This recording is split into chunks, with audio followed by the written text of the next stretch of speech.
다음은 앞에 잠깐 말씀드렸던 어태치먼트에 대해 설명드리겠습니다. 어태치먼트 역시 치아의 형태와 매우 밀접한 관련이 있습니다. 이 어태치먼트는 투명 교정 장치로 이동이 힘든 치아의 형태를 변형시켜 치아를 좀 더 잘 움직이게 하거나 혹은 좋은 고정원이 될 수 있게 도와주는 역할을 합니다. 말 그대로 도와주는 역할을 하는 것이지 투명 교정의 주가 될 수는 없습니다. 이 어태치먼트의 한계라면 첫 번째, 심리적이지 못하고요.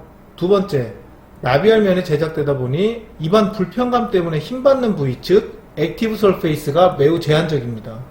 이건 조금 뒤에 다시 설명드리고요. 세 번째로 치과와 환자 모두 약간의 번거로움이 있습니다.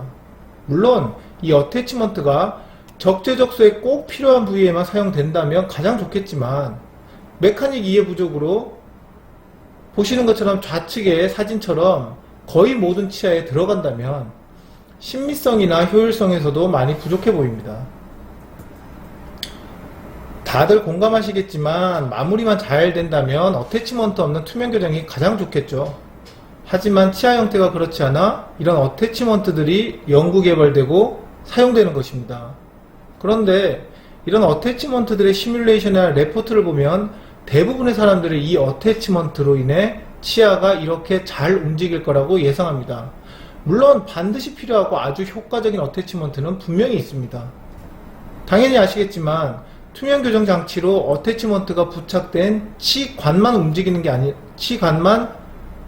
움직이는 것이 아니라 잇몸 속 루트도 같이 움직여야 됩니다. 그렇다면 여기 보시면 트랜슬레이션을 위한다는 저 어태치먼트가 정말 투명 교정 장치의 탄성만으로 루트 컨트롤을 하면서 근원심 치체 이동이 가능할까요? 제 생각은 그렇습니다. 이 어태치먼트들은 없는 것보다는 있는 게 낫다는 20% 미만의 소극적인 역할을 하기도 하고 반드시 있어야 된다는 80% 이상의 적극적인 역할을 하기도 합니다. 그런데 와이어 불합계 교정으로도 힘든 치아 이동을 20% 미만 효과의 어태치먼트를 이용하는 것, 그게 바로 무리한 투명 교정이라고 생각합니다. 이번엔 좀 전에 설명드린 힘받는 부위, 즉 액티브 설페이스에 대한 부연 설명입니다. 보시는 것들은 일반적인 어태치먼트의 형태와 사이즈들입니다. 여기서 잘 보셔야 될 부분은 돌출 높이, 즉 실제로 힘받는 부위입니다.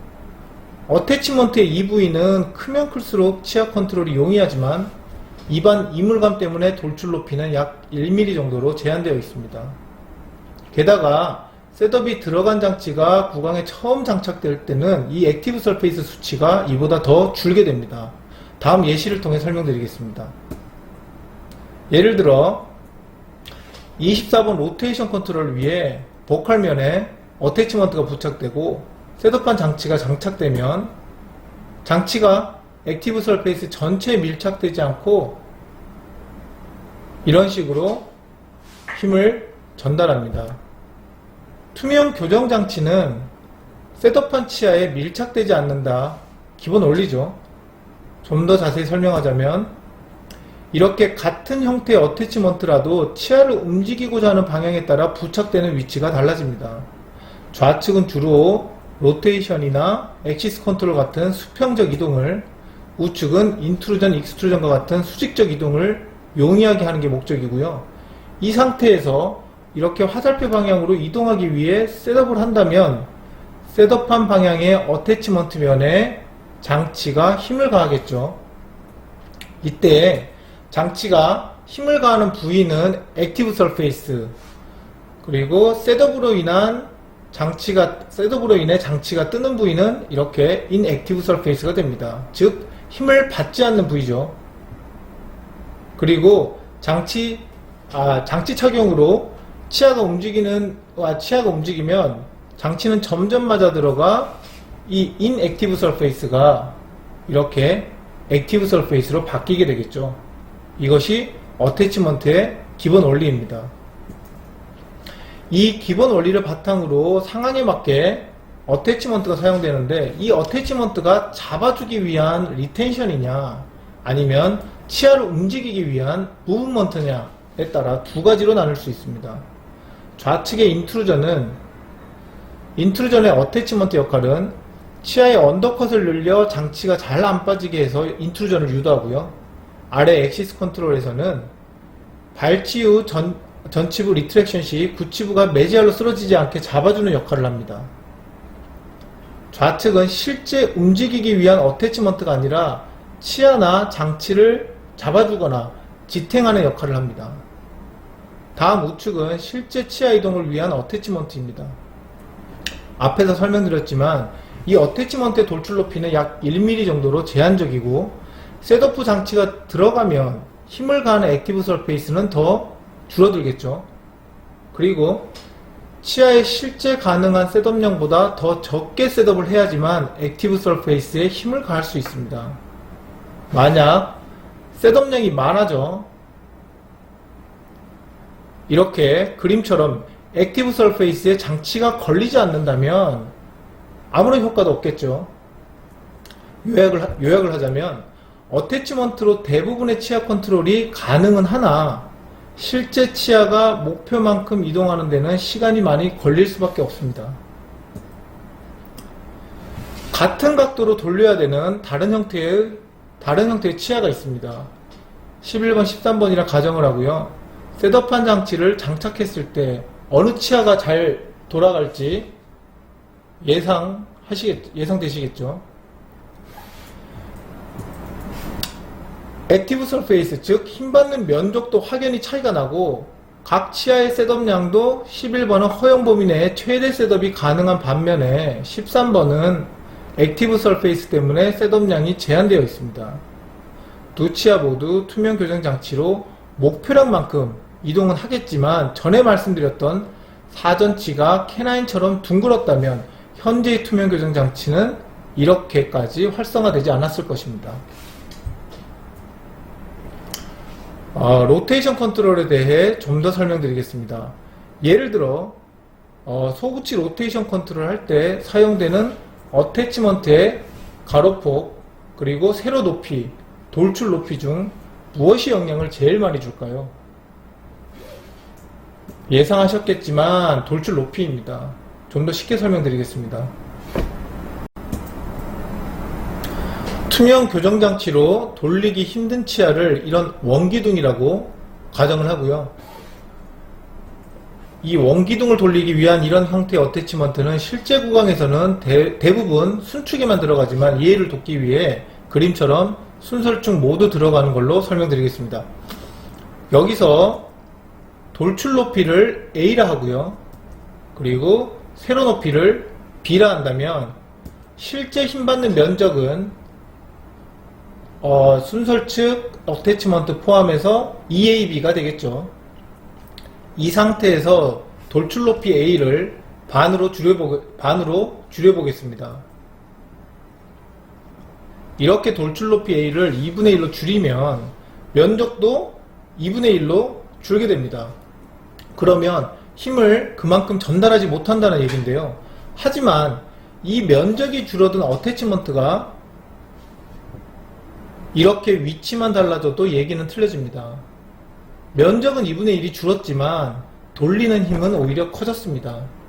즉 로테이션 컨트롤 시 사용되는 어태치먼트는 면적보다 이렇게 돌출 높이의 영향을 더 많이 받습니다. 힘을 전달하기가 더 용이하다는 뜻이겠죠. 그럼 실제 투명 교정 장치는 이 힘을 어떻게 전달할까요? 만약 어태치먼트로 이런 적극적인 힘 전달이 가능하다면 더할 나위 없겠지만 실제 투명 교정 장치는 돌출 높이가 제한되어 있기 때문에 이 그림처럼 적극적인 힘보다는 다소 소극적인 장치의 탄성을 이용합니다. 그리고 그림처럼 돌출 높이도 길지 못해 한 번에 움직이는 양도 제한적입니다. 정리를 하자면 어태치먼트로 치아를 움직인다기보단 작용-반작용의 법칙을 적용해 불필요한 치아 이동을 막아주는 것이 어태치먼트의 주 역할이라고 생각합니다. 좀 더 쉽게 설명해 드리자면 보는 관점에 따라서 그림의 두 사람이 시계 방향으로 돌리기 위해 앞으로 힘을 주는 것처럼 보이지만 반대로는 반시계 방향으로 더 이상 안 돌아가게 지탱하는 것처럼 보이기도 합니다. 즉, 이렇게 치아에 불필요한 힘이 작용했을 때 그의 반작용으로 불필요한 치아 이동을 막아주고 지탱해주는 것이 어태치먼트의 주 역할이라는 것입니다. 그림의 우측처럼 어태치먼트로 치아를 이동한다기보단 좌측에서와 같이 여기서 더 뒤로 가거나 쓰러지지 않게 잡아주고 지탱해주는 게 좀 더 효율적인 어태치먼트의 역할이라고 생각합니다. 그리고 투명 교정 장치와 어태치먼트만으로의 이런 루트 컨트롤은 무엇보다 장치의 탄성력이 중요합니다. 이런 탄성력으로 투명 교정 장치는 일정 부분의 힘을 계속 가하면 작용 반작용의 법칙으로 장치가 변형됩니다. 장치가 변형되기 때문에 교정이 되는 거고요. 그런데 이런 그림과 같은 움직임들은 장치에 변형되는 정도가 적어야 합니다. 즉, 장치의 탄성력이 아주 좋아야 한다는 것입니다. 그래서 많은 어태치먼트를 사용하는 인비절라인에서는 일반 장치와는 다른 이런 재료가 개발되고 사용되고 있습니다. 장치에 힘을 가했을 때 되돌아오려는 탄성이 크면 가하는 힘도 어느 정도 유지가 된다는 것입니다. 이런 차별화된 재료가 있기 때문에 치료기간은 다소 길어지겠지만 대부분의 부종교합이나 발치 케이스도 가능하다는 것입니다. 그럼에도 불구하고 투명 교정 장치와 어태치먼트만 가지고는 한계가 있습니다.